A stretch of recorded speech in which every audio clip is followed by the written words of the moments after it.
Hello दोस्तों, आप सभी का स्वागत है हमारे इस वीडियो में। इसमें हम पढ़ेंगे एनसीईआरटी साइंस क्लास 7 चैप्टर 9 गति एवं समय। हम पढ़ेंगे गति और समय के बारे में। हमने एक पार्ट में कराया था कुछ कंटेंट जिसमें हमने गति और समय के बारे में पढ़ा और समझा था। तो यहाँ पे हम गति और समय जो हमारा आगे का कंटेंट है, आज हम उसे इस वीडियो में कंप्लीट करेंगे। तो क्या आपने दैनिक जीवन में हम बिरले ही लंबी दूरियों तक अथवा अधिक समय तक वस्तुओं को एक नियत चाल से गति करते हुए देखते हैं। क्या है अपने दैनिक जीवन में रोज के क्या है चलते फिरते जीवन में क्या हम रोज दैनिक जो वस्तुएं हैं नियत चाल से गति करते हुए हम देखते हैं। यदि किसी सरल रेखा के अनुदिश गति करने वाली वस्तु की चाल परिवर्तित होती रहती है, अगर कोई वस्तु क्या कर रही है, सरल रेखा के अनुदिश गति करने पर वस्तु की चाल कैसी परिवर्तित होती रहती है, तो उस वस्तु की चाल असमान कही जाती है। तो उस वस्तु की जो परिवर्तित होती रहती है, बदलती रहती है, उसे हम क्या कहते हैं? असमान चाल कहते हैं। तो इसके विपरीत किसी सरल रेखा के अनुदिश अगर क्या है, कोई वस्तु सरल रेखा के अनुदिश चाल से चल रही है, तो उसे हम एक समान गति कहलाती है। इस स्थिति में औसत चाल वही है जो वास्तविक चाल है। इस स्थिति में क्या औसत चाल तो वही रहती है जो वास्तविक चाल होती है। तो हमें असमान चाल और एक समान चाल के बारे में क्या हमें याद रखना है? अगर कोई वस्तु परिवर्तित समय के वस्तु की चाल क्या रहती है, परिवर्तित होती रहती है, तो क्या असमान चाल कहलाती है। अगर क्या एक समान सरल रेखा के अनुदिश नियत चाल से गति करती है, तो क्या कहलाती है? एक समान गति चाल कहलाती है। तो ये डेफिनेशन हमको याद रखनी है।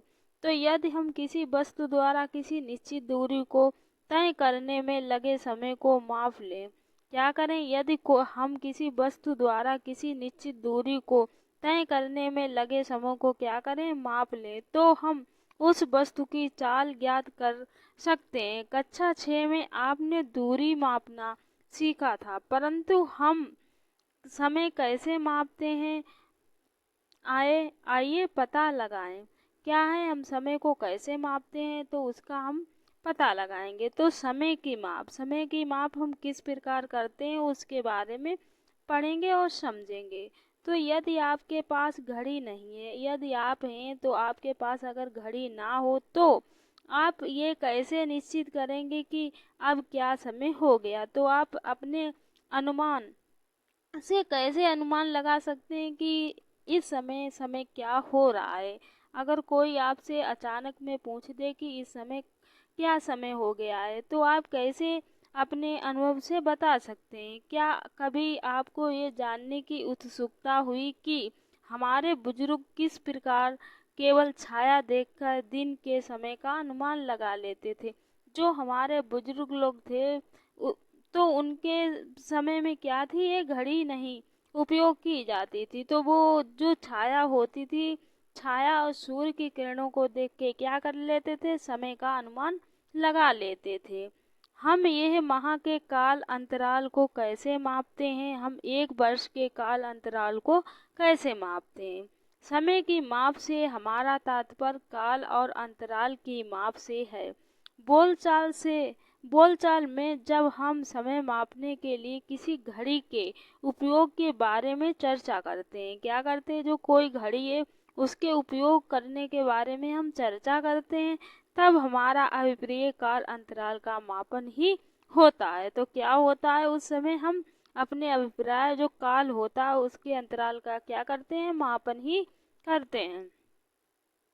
हमारे पूर्व जो ने यह देखा कि प्रकृति में जो बहुत सी घटनाएं निश्चित अंतरालों के पश्चात समय दोहराती हैं। उदाहरण के लिए उन्होंने ये पाया कि सूर्य प्रतिदिन प्रिय उदय होता है। तो उन्होंने क्या अनुमान लगाया है कि जो सूर्य होता है प्रतिदिन क्या होता है? प्रातः को उदय होता है, सुबह को क्या होता है? उदय होता है। एक सूर्य उदय से अगले सूर्य उदय के बीच समय एक दिन कहा जाता है। तो एक सूर्य उदय से अगले सूर्य उदय के बीच का समय क्या कहा जाता है? एक दिन कहा जाता है। इसी प्रकार एक अमावस्या या नवचंद्र से अगली अमावस्या के बीच के समय की माप या माह के रूप में की गई है। एक बरस उस समय के लिए नियत किया गया है जितने समय में पृथ्वी सूर्य की एक परिक्रमा पूरी करती है। तो क्या है? उस समय के लिए एक वर्ष क्या है? उस समय के लिए नियत किया गया जितने समय में पृथ्वी क्या करती है? सूर्य की परिक्रमा पूरी करती है। प्रिय, हम एक दिन में काफी छोटे समय अंतराल को मापने की भी आवश्यकता पड़ती है। संभवतः समय मापने की सबसे सामान्य युक्ति घड़ियां ही है। क्या आपको कभी ये जानने की उत्सुकता हुई कि घड़ियां समय कैसे मापती हैं? घड़ियों की कार्यविधि काफी जटिल होती है, परंतु सभी घड़ी में आवर्ती गति का उपयोग किया जाता है। अगर आपसे प्रश्न पूछ दिया जाए कि घड़ियों में किस प्रकार की गति होती है, तो आपको याद रखना है इसमें आवर्ती गति का उपयोग होता है। तो ये हमारी घड़ी दीवार घड़ी है और ये हमारी मेज घड़ी है। तो अंक और या डिजिटल घड़ी कुछ सामान्य घड़ियां हैं जो हमें चित्र में दिखाई गई हैं। एक हमारी मेज घड़ी है। मेज घड़ी का हम उपयोग कैसे करते हैं? पढ़ते समय हम मेज घड़ी का उपयोग करते हैं। दीवार घड़ी का हम क्या है? समय देखने के लिए। और जो हमारी डिजिटल घड़ी है इसे क्या है? अंक। कुछ सामान्य घड़ियां हैं जिनका हमें चित्र दिखाई गए हैं। तो आवर्ती गति का एक क्या है? चिरपरिचित उदाहरण सरल लोलक है। जो आवर्ती गति है इसका क्या है? चिरपरिचित उदाहरण सरल लोलक है। सरल लोलक धातु के छोटे गोले अथवा पत्थर के टुकड़े को किसी दृढ़ स्टैंड से धागे द्वारा निलंबित करके बनाया जा सकता है। हमें याद रखना है जो सरल लोलक के धातु के जो छोटे गोले अथवा पत्थर के टुकड़ों को किसी भी स्टैंड से या धागे द्वारा निलंबित करके बनाया जा सकता है। धातु के गोले को गोलक कहते हैं।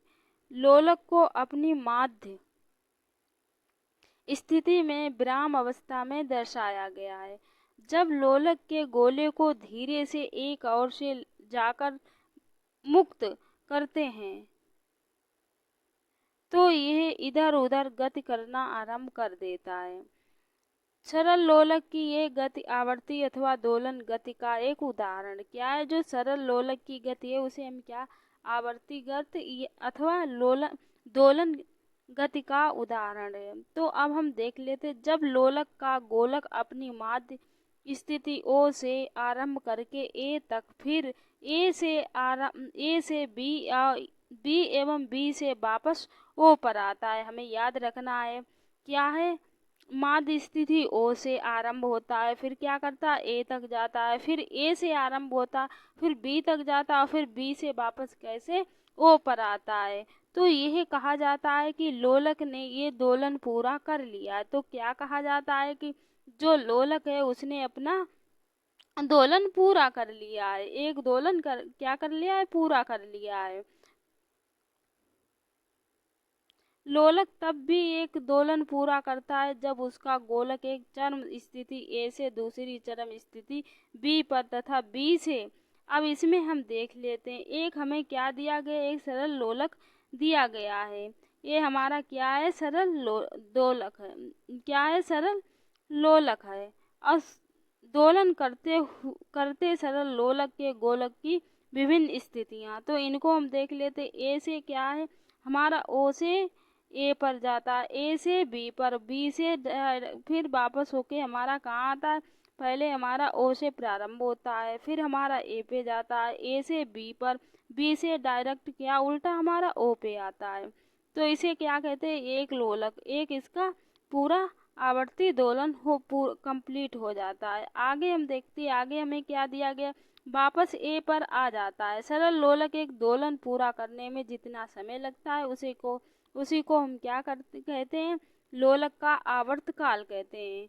तो हमें इसकी डेफिनेशन याद रखनी है कि अगर हमसे पूछा जाए कि सरल लोलक एक दोलन पूरा करने में जितना अगर आवर्तकाल तो सरल लोलक एक दोलन पूरा करने में जितना समय लगता है उसी को क्या कहते हैं, सरल लोलक का आवर्तकाल कहते हैं। तो इसकी डेफिनेशन हमें यहाँ से याद करनी है, यहाँ से यहाँ तक हमें याद करनी है,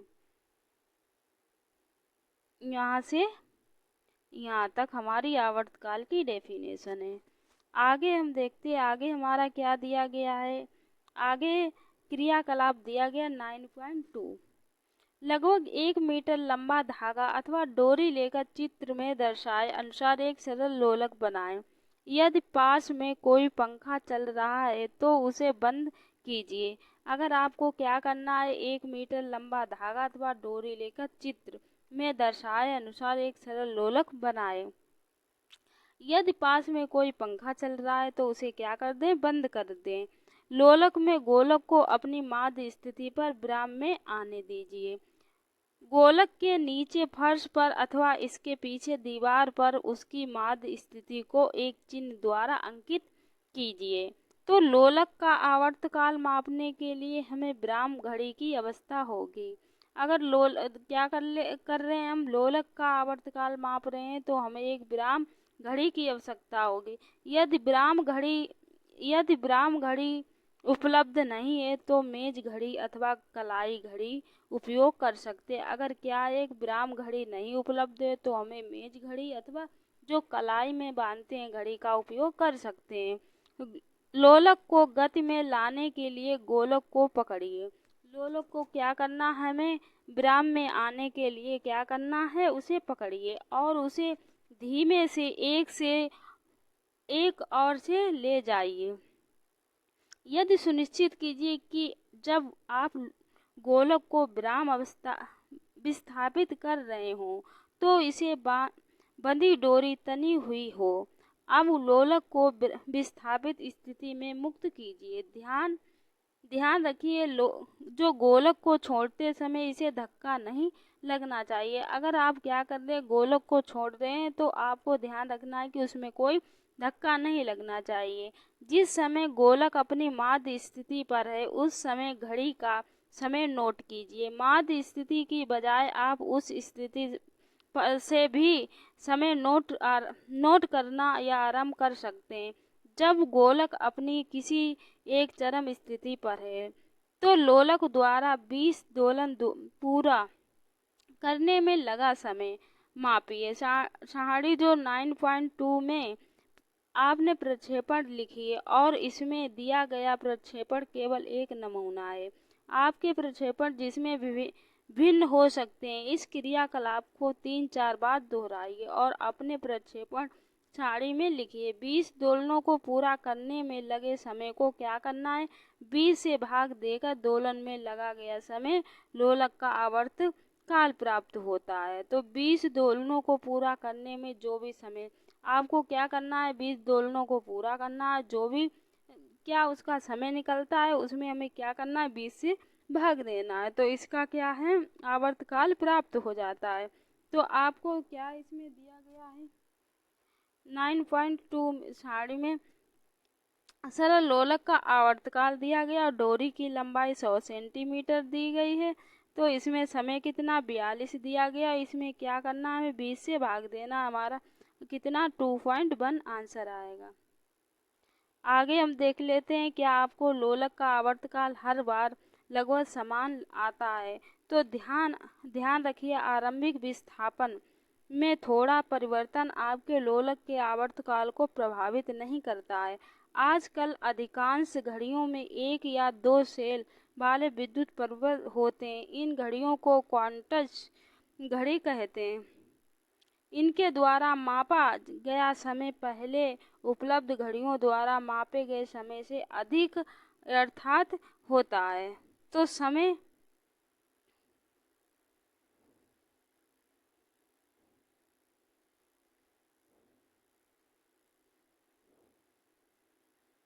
आगे हमारा क्या दिया गया है, आगे हम देख लेते हैं।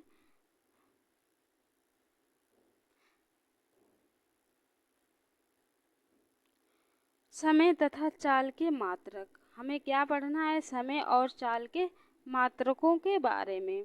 तो यहाँ पे हम इतना ही रखते हैं। अगले वीडियो में हम पढ़ेंगे समय और तथा चाल के मात्रक क्या हैं, उनके बारे में पढ़ेंगे और समझेंगे।